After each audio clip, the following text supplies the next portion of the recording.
안녕하세요. 김성길 목사와 함께하는 GTS 말씀 묵상 시간입니다. 오늘은 6번째 주간의 5째 날 묵상입니다. 5째 날 묵상의 주제는 관계 성공하기가 되겠습니다. 나와의 관계, 다른 사람과의 관계, 그리고 만물, 또 환경, 내가 하는 업무와의 관계가 되겠습니다. 우리 아이들에게는 공부와의 관계가 되겠죠. 이 관계를 잘 가져야 우리의 삶이 행복하고 또 성공할 수가 있습니다. 관계 성공하기. 그 중에서 오늘은 만물, 환경, 업무, 공부와의 관계가 되겠습니다. 자, 우리에게 좋은 환경이 올 수도 있고 안 좋은 환경이 부딪힐 수도 있어요. 근데 중요한 건 안 좋은 환경이냐 좋은 환경이냐 보다는 내가 그 환경 속에 있는 부정적인 면과 친하게 지내냐, 긍정적인 부분과 친하게 지내냐, 여기에 따라서 결과가 달라집니다. 요셉 같은 경우는 아주 안 좋은 환경을 만났지만 그 속에 있는 긍정적 부분, 하나님과 가까이 지내기, 자기 재능 개발하기, 성실하게 일하기. 그러다 보니까 사람들에게 인정을 받게 되고 그것 때문에 이 요셉은 인생의 성공을 하게 합니다. 아주 안 좋은 환경이 요셉을 성공하게 만든 거죠. 반면에 솔로몬 같은 사람은 너무 좋은 환경을 만났는데 그 좋은 환경 속에는 안 좋은 친구들하고 자꾸 사귄 거예요. 부정적인 면, 방탕하고 타락하고 놀기 좋아하고. 그게 결국 망한 겁니다. 어떤 환경이 나에게 오느냐, 이것도 중요하지만 그 환경 속에 어느 부분하고 친하게 지내냐에 따라서 그 환경 때문에 성공할 수도 있고 실패할 수도 있습니다. 업무도 마찬가지예요. 내가 일을 하되 지긋지긋하게 일을 할 수도 있고 즐겁게 일을 할 수도 있습니다. 얼마든지 다 재밌게 즐겁게 일할 수 있는 방법들도 많거든요. 그래서 그런 것들을 잘 연구해서 특히 이 교재 이게 8주짜리 교재 속에는 업무와 성공하기 이런 내용들을 또 정리하는 것들이 있습니다. 참고하시면 이왕이면은 일을 즐겁게 하고 효과 있게 해야 되겠죠. 자, 오늘 그림 정리부터 하겠습니다. 자, 이 그림 제목을 정해 보시고 느껴지는 것을 이야기해 보시기 바랍니다. 네, 저는 제목을 주님의 십자가 이렇게 적었습니다. 그리고 의미는 3가지를 적어봤어요. 첫째는 우리를 향하신 주님의 사랑, 두 번째는 나의 십자가, 세 번째는 십자가와 영광 이렇게 적어봤습니다. 자, 두 번째는 이제 분석입니다. 보이는 것과 숨겨진 것. 항상 말씀드리지만 이 숨겨진 것들을 잘 찾아야 변화와 발전을 만들어낼 수가 있습니다. 근데 익숙한 것만 계속 하다 보면 나중에 딴 사람이 숨겨진 거 딱 찾아가지고 나타나면 나는 사라지게 되는 거죠. 또 어려운 문제가 딱 부딪혔을 때 답은 또 숨겨져 있다. 그 숨은 답을 찾는 게 중요합니다. 그래서 이런 훈련하는 거예요.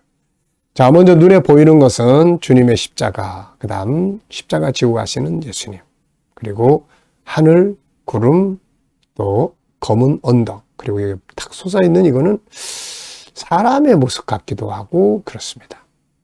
자, 그 다음에는 보이지 않는 부분에는 뭐가 있을까요? 우선 주님의 마음이 있겠고 또 이것을 보시는 하나님의 마음, 하나님의 아들 그리스도가 십자가에 지고 가는데 이 장면을 보시는 아버지의 마음, 그러면서도 이 다음에 오게 될 주님의 영광, 그리고 이 안에 있는 나의 십자가, 나의 영광, 이런 것들도 보이지 않지만 이 안에 다 들어있습니다. 아마 천국에 가면 이제 세상에서도 뭐 조폭들이나 이런 사람들은 아마 감옥에 갔다 온 걸 자기 경력으로 삼을지 않겠습니까? 나는 몇 년 살았다, 뭐 이런 거.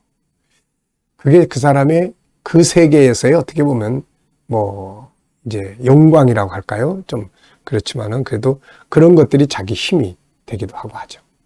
아마 천국에 가면은 각자 나는 어떤 십자가를 지고 왔어 라는 것들을 나누게 될 수 있지 않을까요? 그때 제일 부끄러운 사람은 아마 십자가 내팽개치고 이제 달랑달랑 천국에 들어온 사람이 되지 않을까 싶습니다. 자, 그림에서 가장 중요한 것은 무엇이라고 생각하십니까?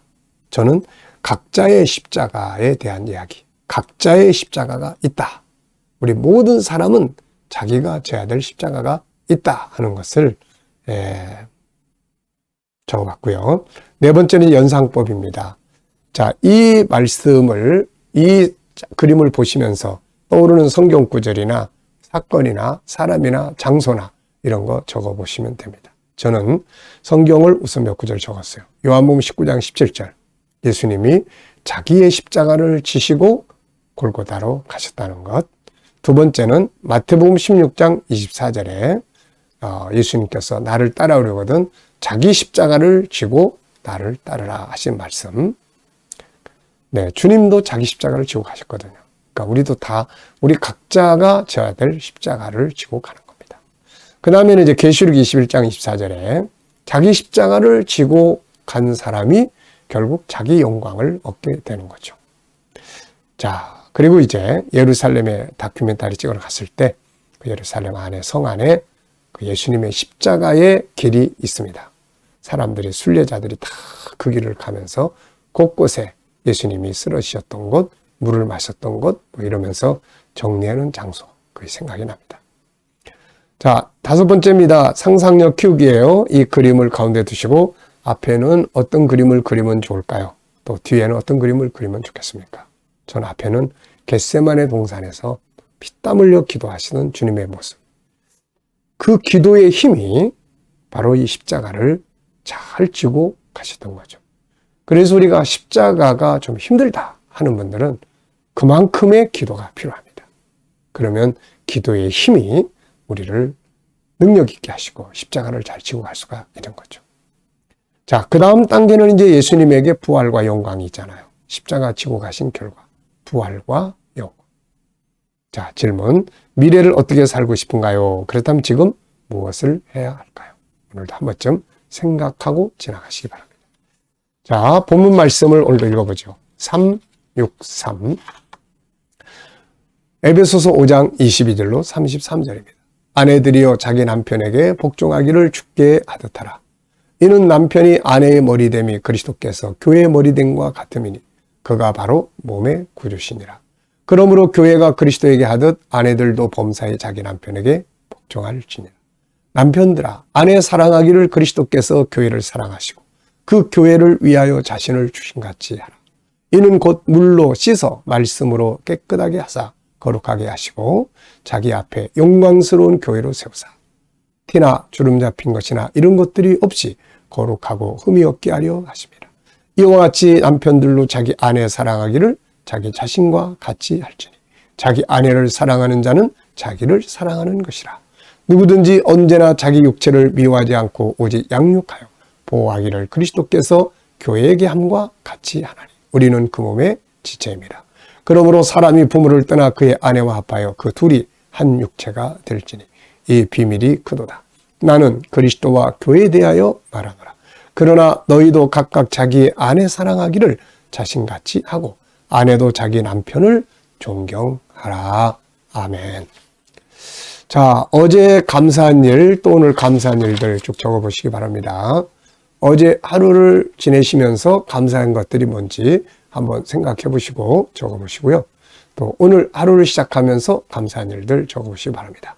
어려운 일이 있어도 어렵다만 생각하지 마시고 그래도 기도할 수 있게 하셔서 너무 감사하다. 그래, 합력해서 선을 이루실 거야. 이런 믿음의 눈으로 또 감사를 적어보십시오. 왜냐하면 감사가 마음을 좀 더 안정감을 주고 또 삶의 변화를 만들어내요. 그래서 감사나 중요합니다. 자, 1번입니다. 오늘 본문에서 느끼는 건 무엇인가요? 저는 이번 주간에 이 말씀을 묵상하면서 제일 많이 생각하는 것이 가정은 만들어가는 것이다.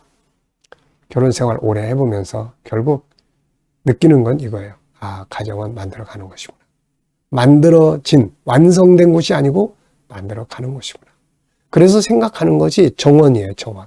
아름다운 정원을 딱 만들었는데 내버려 둬버리니까 막 황폐화되는 거예요. 자풀이 막 우거져 버리고 나무들은 막 뽑히거나 제멋대로 되고 그래서 쓸모없는 나중에는 그냥 수풀이 돼버리는 거죠. 그래서 계속 가꾸는 거예요. 잡을 뽑아주고 나무 바로 세워주고 또 새로운 거 갖다 심고 그러면서 정원을 계속 가꾸면 나중엔 아주 정말 머물고 싶은 풍성한 정원이 돼요. 가정도 똑같습니다. 자, 두 번째입니다. 본문을 나에게 적용시켜 본다면 오늘은 적용을 좀 하는 거예요. 다른 사람, 내가 하는 일들에. 오늘 본문 속에서 적용할 수 있는 내용들이 뭔지 한번 쭉 살펴보시고 나에게 적용한다면, 자, 나에게 적용한다는 부분을 어렵게 생각하지 마시고, 자, 오늘 본문 속에 있는 중요한 단어들이 있어요. 아내에게 이렇게 해라, 남편에게 이렇게 해라. 자, 요거를 나 자신에게 사용해 보는 거죠. 그래서 저는 사랑, 존중, 영광스럽게 요 단어들을 적어봤어요. 그래가지고 나 자신을 사랑하고 자기를 사랑할 줄 알아야 돼요. 힘들 때 그래도 난 널 사랑해. 자기 사랑에 대한 고백. 그 다음에 존중함. 자기를 존중하며. 그래서 언어도 잘 쓰고 영광스럽게 만들기. 이거는 자기 재능을 개발하는 거예요. 그래서 나라는 존재가 재능이 개발돼서 풍성해지면 사람들이 나를 막 인정해주기 시작하고 나를 소중한 자리에 높여주고 그러잖아. 그렇게 만드는 거예요. 자, 세 번째는 자, 다른 사람, 아내나 남편에게 적용해 본다면 저는 이제 남편의 역할이니까 무엇을 어떻게 적용할 수 있을까요? 역시 저는 몇 가지 적어봤어요. 사랑, 존중, 있는 그대로 인정하기, 그리고 수용하기, 이런 것들을 적어봤습니다. 그리고 영광스럽게 만들어주는 거죠. 아내도 기쁘게 살게 해주고 행복하게 살게 해주고 재능도 개발할 수 있도록 뒷받침해주고 이런 것들이. 자, 이거를 업무나 환경에 적용해 본다면 또 어떻게 하겠습니까? 저는 4가지를 적어봤어요. 내가 하는 업무에 우선 내가 하는 일을 사랑하고 그 다음에 존중하고 또 힘든 거 있으면 다 수용하고 그리고 희생적으로 좀 더 열심히 희생적으로 그러면은 내가 하는 일들도 효과가 있고 발전하고 그렇게 되죠.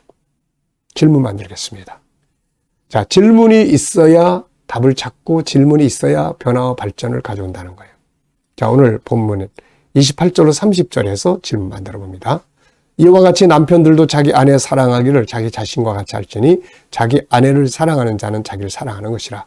누구든지 언제나 자기 육체를 미워하지 않고 오직 양육하여 보호하기를 그리스도께서 교회에게 함과 같이 하나니 우리는 그 몸의 지체임이라. 자, 질문. 여기에서 질문 2개를 저는 이렇게 만들었습니다. 첫째, 남편들에게 아내 사랑할 때 자기 몸처럼 하라고 했는데 왜 자기 몸처럼 사랑하라고 했을까? 이 질문을 하다 보면 누구 생각이 납니까? 아담과 하와. 하나님께서 아담의 몸에서 갈비뼈를 빼서 하와를 딱 만들어서 아담에게 이끌어 줬더니 아담이 딱 보더니 야, 이쁘다, 멋지다 이렇게 말한 게 아니라 내 뼈 중에 뼈요, 살 중에 살이다. 자기 몸을 막 괴롭히는 사람은 없습니다. 자기 몸을 정말 아끼죠. 그래서 이렇게 하라는 거죠. 자기 뼈, 자기 살. 아프면 내가 아프고 이런 아픔에 공유하고 이런 것들이죠. 이게. 그래서 자기 몸처럼 사랑해라. 2번째입니다. 자기 몸처럼 사랑하는 방법은 뭘까? 저는 4가지를 써봤는데요. 하나는 자기 아끼듯이 아껴주고 자기 개발하듯이 개발해주고 자기 보호하듯이 보호하고 자기가 풍성하게 뭔가 하려고 하는 것처럼 풍성하게 해주고 이런 것들이죠. 자, 오늘과 내일 모레 3일 동안은 EQ 기도문입니다. EQ는 관계를 위한 기도문이에요. 감성재능. 오늘은 그 중에서도 관계예요. 나, 가족과 다른 사람, 전도 대상자, 만물, 환경, 업무, 학습, 나라, 선교사님들, 교회, 학교, 기타 공동체. 다른 사람과의 관계를 잘하기 위해서는 상대방의 아픈 마음을 자꾸 이해하는 노력을 해야 돼요. 마음을 이해하고, 본능을 이해하고, 공감하고, 지지하고, 협력과 돕고, 존중법을 좀 훈련하고, 그러면 다른 사람과 좋은 관계 가질 수 있습니다. 여러분, 관계 잘 가져야 인생 성공하는 거예요. 오늘의 과제입니다. 환경, 업무, 공부에 대해서 더 이해해보고 사랑해보기. 자, 오늘도 이제 묵상 훈련하겠습니다. 우리가 살아가면서 이 묵상을 잘 하셔야 돼요. 성경 공부도 중요합니다. 이건 지식 습득이야. 근데 묵상은 영감을 얻어요. 주님과 동행하는 삶이에요. 이 삶이 계속 훈련돼야 됩니다. 자, 눈을 감으시고 마음을 집중하시고 오늘 본문 한번 쭉 생각해 보시고, 그리고 오늘 내가 만날 사람이 누군지, 해야 될 일이 무엇인지, 해결해야 될 문제점들이 뭔지 이거 한번 쭉 생각을 해보시고, 그리고 나서 주님께 물어보십시오. 주님, 오늘 내가 이 사람 만나는데 무슨 말을 하면 좋을까요? 오늘 제 업무를 처리할 때 어떤 자세로 하면 좋을까요? 주님이라면 어떻게 하시겠습니까? 그리고 기다려보는 거예요. 그러면 말씀이 떠오르기도 하고 지혜가 떠오르기도 하고 또 영감이 떠오르기도 합니다. 그래서 내 경험, 지식이 아니라 떠오르는 영감을 가지고 행동하면 훨씬 좋은 삶이 만들어지죠. 자, 기도하고 마치겠습니다. 주님 감사합니다. 오늘도 부부관계, 좋은 관계들 되게 하여 주시고, 오늘 우리 자녀들과 친척들, 동료들, 믿지 않는 자들 다 주께 돌아와 구원받게 하시고, 오늘도 저희들이 일하는 직장과 사업장마다 형통케 하시며, 새로운 일터를 구하는 자들에겐 좋은 일터들이 예비되게 하시고, 치료받는 모든 성도들 주의 은혜가 함께 하셔서 그 치유의 속도가 빨라지게 하시고, 암과 투병하는 성도들, 암세포, 암 조직들이 다 파괴되고 또 소멸되게 하여 주옵소서. 항암 맞는 주의 백성들, 아버지 항암의 효과가 뛰어나게 하시고 잘 적응되게 하여 주옵소서. 오늘도 나라와 민족이 함께 하시고 지도자들에게 지혜 주셔서 나라를 바르게 이끌어가게 하여 주옵소서. 주님, 오늘도 세계 곳곳에 있는 선교사님들과 저들의 사역 가운데 함께 하여 주시고, 코로나가 속히 종식돼서 우리도 천국 복음 들고 온 세계에 나가게 하시며, 우크라이나의 전쟁도 속히 종식될 수 있도록, 끝날 수 있도록 역사해 주시옵소서. 아버지, 오늘도 이제 EQ의 관계를 위해 기도합니다. 우리 모든 관계들이 서로서로 공감하고 서로서로 지지하고 그래서 좋은 관계들을 이루게 하여 주시옵소서. 감사하며 예수님의 이름으로 기도하옵나이다. 아멘.